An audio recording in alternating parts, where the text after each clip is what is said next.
Hey, everybody, we're going to be doing the end of World War II at this point. The last things we've got are Canada's role, Mexico's role, and some different people who were affected by the war who are normally not necessarily thought of as victims of the war, but rightfully deserve to be considered as such. So let's get right into it. Canada in World War II was an independent country. After World War I, they'd achieved full independence. And you may possibly remember from last year that Britain had pretty much controlled Canada's foreign policy up through the time of World War One, and then that caused some problems. And then when Canada got its full independence, the question is what's going to happen with Canada once the Second World War begins. So remember, on September 1st of '39, the Germans invade Poland, and the British and the French give them 48 hours to get out by noon on the 3rd, or a state of war will exist between those countries. Well, of course, Germany doesn't get out of the war. They don't get out of Poland. And so, in doing so, Canada is going to, figure out what it wants to do.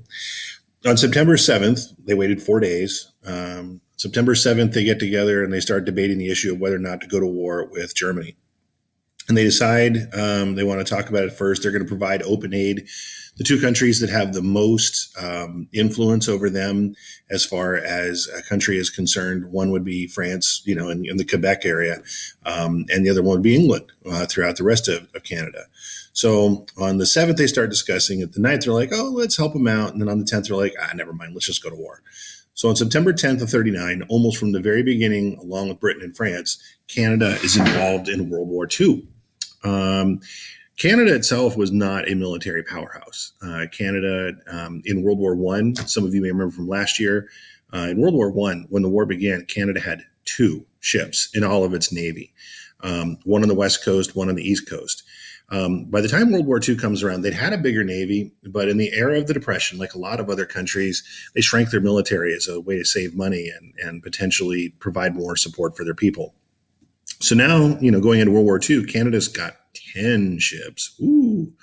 And they have a grand total of 50. That's 50 modern military aircraft that they could potentially, use against the Germans if the Germans came over to Canada. The likelihood of that, of course, is very rare.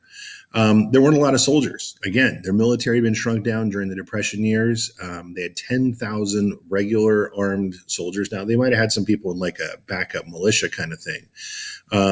But they didn't have a lot. I mean, across the entire expanse of Canada, there's only 14 tanks in the entire Canadian Army. So they really don't have, a huge military. When they say we declare war, I really don't think Hitler was like, oh my goodness, we need to end this right now because, Canada's coming for us. But nonetheless, Canada had a lot of potential, and that's what they really offered. But if you want to look at what they really brought to the fight, it wasn't just supplies of military soldiers potentially, or later some additional aircraft or things like that. It was going to be food. And Britain in particular needed as much food and supplies as Canada could afford to send over, and they'd be doing that throughout the war years. The government itself, under Mackenzie King, had pretty much hoped that Canada's main influence on the war was going to be that of a supplier. They didn't have, a huge population. They didn't want to send all of their young men across the sea potentially to die. He initially says 40,000 troops are going to go over to Britain to bolster their defenses and so forth. Their navy is going to go out there and patrol, in the Atlantic for U-boats so that convoys can get through. Aircraft will be going out and also patrolling the waters as far as their ranges will allow them to go. But for the most part, again, it's going to be, let's have our boys stay home and raise food and send supplies across the water and things like that. In World War I, you may possibly recall there was a huge crisis that broke out, mostly in Quebec, over the issue of conscription. And if you are like conscription, draft, the draft just flat out says, we're going to take a random sampling of people set by legislation, and we're going to call them up and so forth. Conscription means that everybody of a certain age is going to be called forth to go serve in the military for however long the period is. And so everybody's obligated to serve. And in World War I, that caused a huge crisis in Quebec because for whatever reason, their numbers in their ratio of and voluntary enlistments to people who lived in Quebec was far lower than the English speaking parts of Canada. And finally, the government had to resort to conscription in order to fulfill their obligations of how many troops they were going to send abroad. Pardon me, I'm going to do something weird and drink water. So anyhow, he doesn't want to see riots breaking out. There were actually people killed in World War One. Macy, hey dogs, be quiet when you're coming in from your walk. Thanks a lot. But basically, he wanted to avoid what happened in World War One because it kind of tore Canada apart somewhat, and he didn't want that to happen this time around. So as you can see, from the first thing as I slide my face around, the type of bomber that I told you that Britain had, that one that had the black bottom on it because it flew at night, both British and Canadian crews throughout World War II would fly those planes. Canada built a large number of them. Obviously, their industries weren't getting attacked on a regular basis. There was no like Battle of Canada like there was Battle of Britain. They build different vehicles to go and move people, move supplies, and things like that. In a lot of cases, there were things that we, meaning the United States, simply could not build fast enough. And so what's going to happen is that the United States can say, look, if we assemble the parts, can we ship them across the border and you guys assemble them into the final goods? That included tanks, that included in some cases planes, trucks, and some other things. But Britain, of course, was in the war just about the same time Canada was. But Britain really needed financial help. The Canadian people were encouraged to go buy war bonds and support the British. They specifically were targeted at times, some of these bond rallies, to raise money to lend England with a goal that ultimately England would pay Canada back and Canada would pay back its people. They do have a program that's very similar to Lend-Lease. It's a program called Mutual Aid. I might see it on the bottom of your screen there. Although much smaller in both their population and their industrial capabilities than the United States was, they end up providing some $3 billion. And again, we're talking about World War II era money, not money of today. $3 billion of assistance that goes over specifically to Britain to help them purchase the things they need throughout World War II. In World War I, Canada, of course, had naval ships that were escorting merchant ships across the Atlantic to bring supplies to England. This same situation is going to exist in World War II, especially as the Canadian Navy is going to expand. A lot of the big, and I mean really big, we're talking over 100 ships would go in one convoy, would basically assemble off of Halifax, Nova Scotia, and then they would be guarded by, at first, it was just the Canadians and the British, and they would take them across roughly halfway across the Atlantic, and the British would take over. Later in the war, when the United States gets involved, a combination of Canadian and American ships will take the convoys halfway across, and then the British take over to bring them over towards the European side of things. But their protection of ships was absolutely vital because the U-boats until May of 1943 run rampant all over the place. So Navy-wise, the Canadians are big as far as convoy shipping, and it might not sound like it's important, but it's absolutely vital to the movement of men, materials, and supplies across the Atlantic to Britain. When it comes time for the invasion at D-Day in June of 44, they get their own specific beach, Juno Beach. And Juno is not the one that you're not allowed to go to right now. But whereas we have Omaha and we have Utah beaches and the British have Gold and Sword, they get Juno Beach. And the Canadians actually come ashore and do a great job. It's not as tough as Omaha, and that says nothing about the Canadians. It's just that's how the defenses were organized, and they got lucky. But they do penetrate further and cover more ground in the first day than the British do or the Americans. D-Day itself, Canada, as you can see there's 14,000 Canadians that are going to go ashore.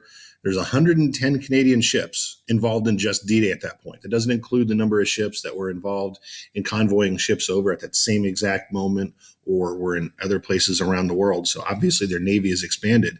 But they are definitely going to be key players. I mean, you think about the countries who are going to be involved in D-Day. The United States has 2 beaches. Britain has 2 beaches. Canada gets 1 beach. but nobody else is assigned their own beach. They're the only, three strong enough powers to be able to do that. So Canada's role obviously is quite significant. And if you can't see in the background what's going on, I will tell you this is the background is from. Okay, nope, I have to do it this way.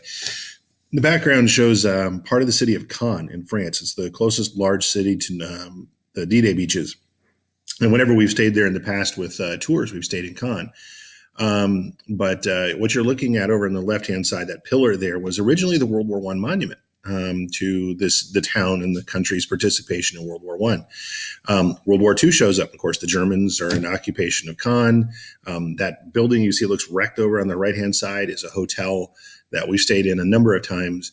That literally only one side of it, the side that's basically standing in the picture, was all that survived, because when the Canadians came into the town, they're shooting literally down, from one end of the street towards the other end of the street where the Germans are, and the fires going back and forth and back and forth.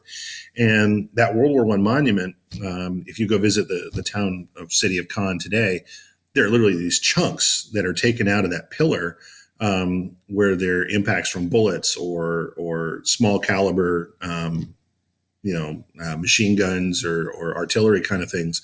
And now it's a World War I and World War II memorial. And the hotel has been rebuilt, so that one side that exists now has four sides and a roof. Like I said, we stayed there a few times. But it's kind of cool to realize that the place you're staying in was one of the victims of the war, and it was going on already. The city itself was just absolutely wrecked in the fighting between the two sides. So in terms of production, Canada, as you can see up there, they're making 40 planes a year before the war began. By 1945, they've expanded that, not just 10 times, but 100 times more than what they had before. That's even bigger an expansion than what the United States is going to do.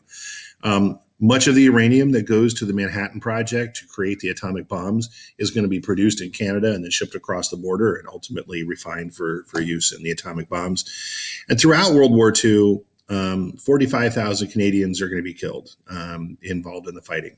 And again, just putting it out there, the Russians have 20 million soldiers that are killed. The Americans, by contrast, have 400,000 killed. Well, the Canadians have 45,000. That doesn't, again, it's not intended to minimize their losses. They have a much smaller population, but 45,000 is obviously quite significant. And putting in perspective to where we are today, that's about how many people. I guess that's not correct. I was going to say we have 45,000 people have been tested in Florida, but it's less than that as far as the number of people who've been. I guess we've had 45,000 people tested for the coronavirus right now, and thankfully we're not seeing 45,000 positive cases. But 45,000 Canadians are killed in World War II. No small number, a tenth of ours. If you have to remember that, say for a future test or something. You had a reading to do for last week. That's the Japanese Canadians and what they went through. Japanese Canadians were treated worse than the Japanese Americans. And the Japanese Canadians on the West Coast, once again, were kind of, people thought they were going to be supportive of the Japanese as opposed to the Canadians. Most of the Japanese Canadians had been born in Canada, some of whom don't even speak Japanese, follow Shintoism, etc. So in early 1942, 22,000 people are going to be told you're going to be sent to essentially internment camps, just like the United States. Places like Vancouver on the West Coast were particularly hard hit. Excuse me.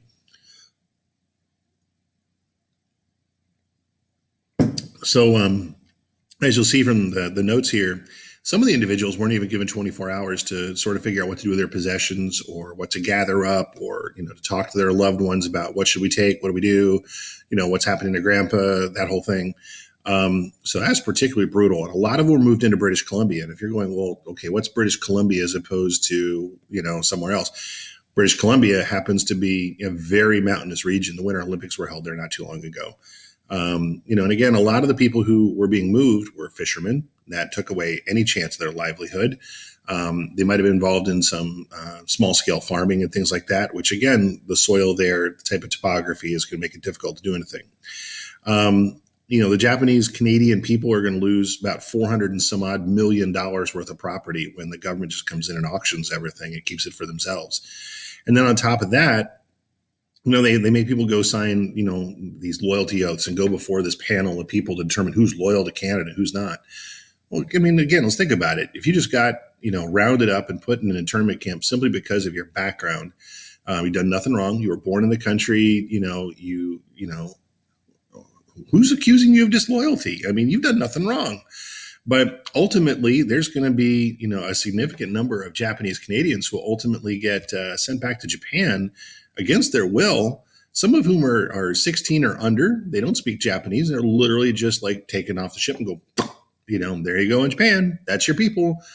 And it's there's no official apology that comes out until the U.S. government and the Canadians do so jointly during the late 1980s. And both agree to pay $20,000 to any survivors who remain. Same sort of thing as we saw in the previous presentation, but it did nothing to really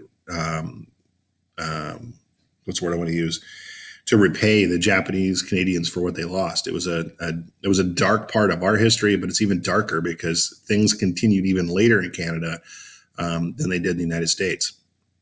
So you might have said, well, wait a second, that was really fast to talk about Canada. Well, yeah, that's true.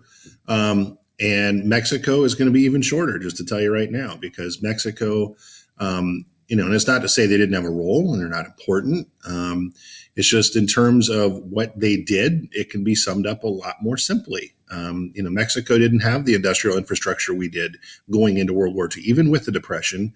They didn't have the same capabilities and they didn't have the same population.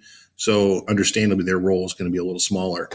So it should have come out before that Mexico had a group of fighter pilots that eventually went over to fight in the Philippines, a group called Squadron 201, also known as the Aztec Eagles. They did take off and fly from the Philippines. They did what's called combat air patrols. They go out and they look for the bad guys, and if they find them, hopefully they shoot them down or they sink their ships or something. They didn't find any planes and shoot them down. They didn't find any ships because by the time they got there, the Japanese kind of pulled back to their home islands. It's really close to the end, but they are, in Mexican history, the only Mexican military unit to go serve overseas. And, they're flying American-built equipment and taught how to use it by us and whatnot. But it remains a point of pride for the Mexicans. They also had a program called the Braceros. You should hopefully remember they did that because there were 100,000 people 100,000 men who were offered the chance to join the U.S. military with an offer for citizenship at the end. Well, there were 300,000 people who were basically told, look, we're desperate. We don't have enough people to tend to our crops. Could you please come up here and help pick the crops in the United States and make them available so the food doesn't rot? And that's the Bracero program. So Mexico originally, because they were economically not too well off, a lot of places where people aren't too economically well off, communism seems like a possibility there. And coming out of the Great Depression, Mexico was kind of flirting with that idea. But when Germany invades Russia, that made people go, well, wait a minute, maybe communism isn't that strong. They couldn't, stand up to Germany. They don't really know what to do. And then in 1940, all the countries of Latin America decided to more or less come together and say, look, we're all going to be one. And this includes us. And anybody who gets attacked is going to help sway our interests towards, or I should say against whoever does the attacking of somebody in our hemisphere. And then, of course, December 7th, 1941 happens. And once Pearl Harbor gets attacked, the Latin countries go, hey, wait a second there. People who are of Japanese descent, okay, wait a minute, Japanese Americans, Japanese Canadians, now you're talking Japanese Mexicans, they're going to get rounded up again, just like they do in those other two countries, and they're going to be brought to Mexico City and Guadalajara. The United States is actually going to press the Mexican government and says, why don't you send them on up here to the United States? We'll take care of them. And the Mexican government actually says, no, that's okay. We'll take care of our people down here. And they treat them far better. In fact, that particular president is really well thought of by the Japanese Mexican community that still exists today as somebody who stood up for him. That's President Camacho. But ultimately, Mexico does decide to join the war. And it's the same thing you saw in World War I. Germany just couldn't keep its U-boats in its, keep its torpedoes in its U-boats. And as a result, Mexico loses some ships to some U-boats, and they're like, "You're sinking our stuff. You're attacking our people. You're killing our folks," and that basically pushes Mexico over the edge. And like I said, by the time that they deploy forces overseas, it's only the Air Force that's going to go. But Mexico during the war is going to use its Air Force to patrol the Gulf of Mexico. Some of their ships will be out there patrolling as well. But they don't have as much of a role to play. They are going to be important economically. Like I said, their country wasn't as strong in the beginning. So they had a lot of raw materials they could sell us, but ultimately we said, look, we got so much stuff that we're literally refining, producing. We just can't assemble it all. Would you be able to do something like that? And they did that. So they sold us food, they sold us oil, they sold us some other things, but then they get loan. They don't even get loans. We just flat out give them money to build factories down there that can help crank out stuff. And they have a large population that's able to build things. And what they build is put onto our stuff, and then off it goes off to wherever the war front is. So by the time the war comes to an end, Mexico is almost entirely debt free. Unlike the United States today, which has trillions of dollars in debt, $2 trillion more after the recent bill signed by President Trump passed by Congress. They had basically paid off almost all their debts to any other countries, to their people through bonds. It elevated the status, or elevated the conditions inside Mexico pretty well.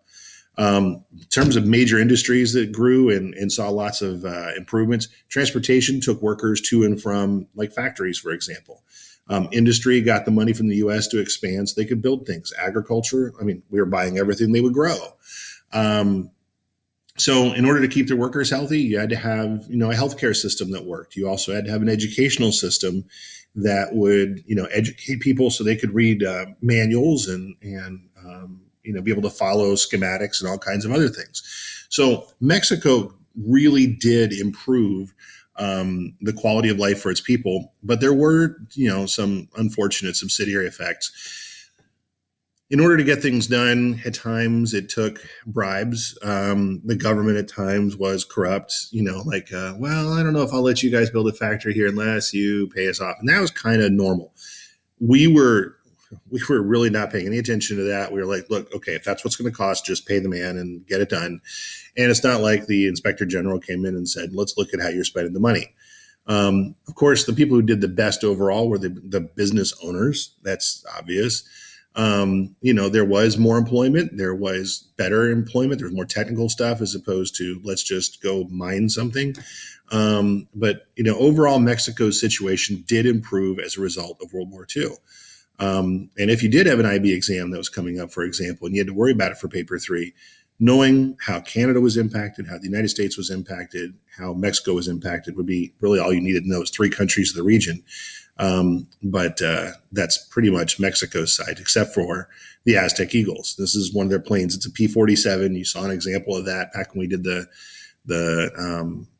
technology side of things. But they did fly outside of Mexico. They were in the Philippines again. They had a logo that was designed by Walt Disney for them, just like a lot of units did in the United States. But overall, that's their big military contribution. The last thing to come to in World War II, we've seen how people in Britain were impacted. You've read about people in Germany, and you've read about people in Japan and elsewhere. But one of the things that's not often thought of by people as victims of the Second World War were the people who were affected by the Holocaust. And you can't escape or avoid that. That's the wrong. Well, what I'll note is deaths by direct violence, civilian losses, over 7 million people, almost 7.5, with another 2 million who are going to be sent back to Germany. When Germany invades Russia in 1941, they basically, don't care who they run up against. If you are a communist supporter, they're going to kill you. If you're a Jewish resident, which there were plenty, they didn't care what happened to you. They, number one, started taking away food from everybody.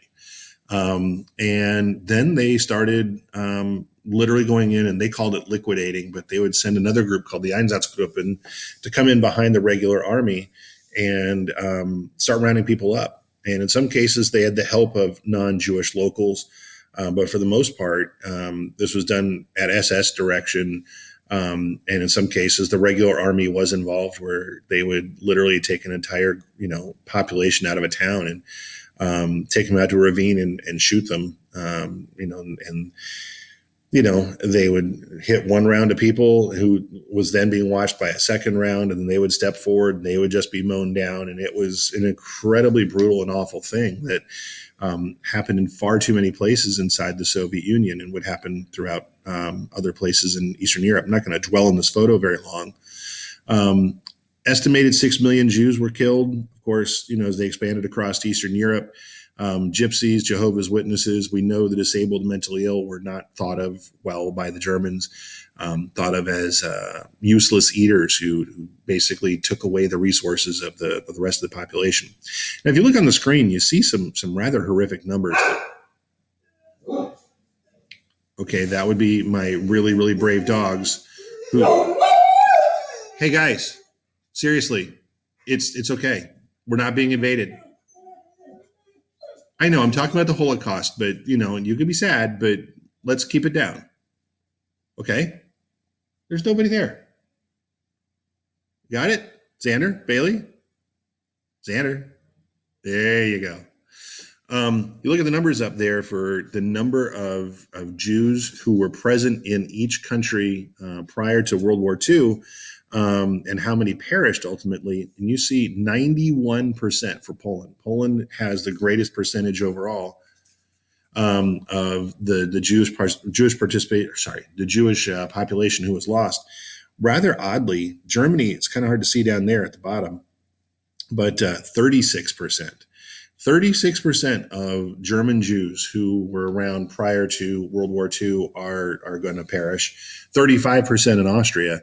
You would assume that because they were the people who were really big on getting rid of everybody, that they would have gotten rid of all their population, and that actually doesn't end up happening. It's kind of completely bizarre.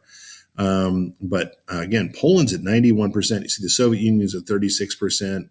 Hungary is at 74%. And you see some pretty dramatic numbers there. And could they be considered war losses? Well, if Germany had invaded these places, starting with Poland in 1939, then none of these numbers would exist. So the Holocaust clearly is an example of something that is a byproduct of World War II, and all of the victims of the Holocaust could be considered as war victims in a lot of different places. If you look at this picture right here, you see where the different camps are, death camps. We think of Auschwitz, for example. The sole intent was to basically just, kill people. Auschwitz-Birkenau is right over here in modern-day Poland. And if you notice, all of the death camps are over towards the east. As they invaded, they're thinking about where do we do this mechanized killing of people? And they basically said, well, let's put it where the people are we want to get rid of. And yes, there are Germans inside, there's Jews inside Germany. There's Jews inside Austria down here. The joys of having dogs. Anyhow, all the killing centers are closer to where the large populations in Eastern Europe are. And it was a lot more sensible, a lot more manageable to just simply, put the camps where the people were instead of having to ship them all the way into Germany with a train system that ended up being largely under attack by the Western Allies by air. And so you just brought regional centers in, and that's where things took place. The rest of these concentration camps, again, you can see Dachau down here near Munich. Again, the concentration camps started as a place for people to, like for the political opponents and habitual criminals and such. But the death camps, as we think of them, are all in the East. And, that's where the vast majority of people died. Again, just putting it out there, just because you're in France doesn't mean you're safe. You can see this is some of the 44 children taken from essentially a children's home. Only one of those kids is going to actually make it home from the war. Other 15 are going to perish. And here's a group of kids who were liberated. They were actually found and ultimately probably survived because immediately medical care and food was given to them and everything else. But, I look at this kid right here and I'm like, what did this kid do to anybody? Why would he need to be a victim of the Holocaust? And even by surviving, he is a victim. He probably lost family members, didn't have a home to go back to. What kind of future does that kid have? How do you How do you not cause that kid to grow up with hate in his heart? How do you cause that kid to grow up and be productive and put that behind him as much as is possible? And, we have to ask that question of how is it possible to hate kids that much? And again, when you go out to the Ukraine, these people are all sitting there waiting for their deaths. Here's a mom comforting and holding her child who's asleep. They're all going to be dead in a few hours. This picture was taken by members of the SS. It's for, like, hey, look what we did. And that's not necessarily a good way to do things if you don't want to get caught, because ultimately they were. But, again, just imagine how this mom is trying to do her best to project a sense of calm, and she knows what's coming, and so does everybody else. And it's just horrific. And the last thing to think of with World War II for me is, again, what did this little girl do for anybody, or do to anybody? She was ultimately gassed because she wasn't going to be able to be a worker and be productive inside the camp. She was going to, not be able to do anything at one of the factories associated with Auschwitz. So she literally got off a train within an hour, was dead. And, it's a sobering way to end World War II, which was the deadliest war in human history in terms of the number of lives lost. But definitely, too many people overlook the fact that the Holocaust is a byproduct of World War II. And,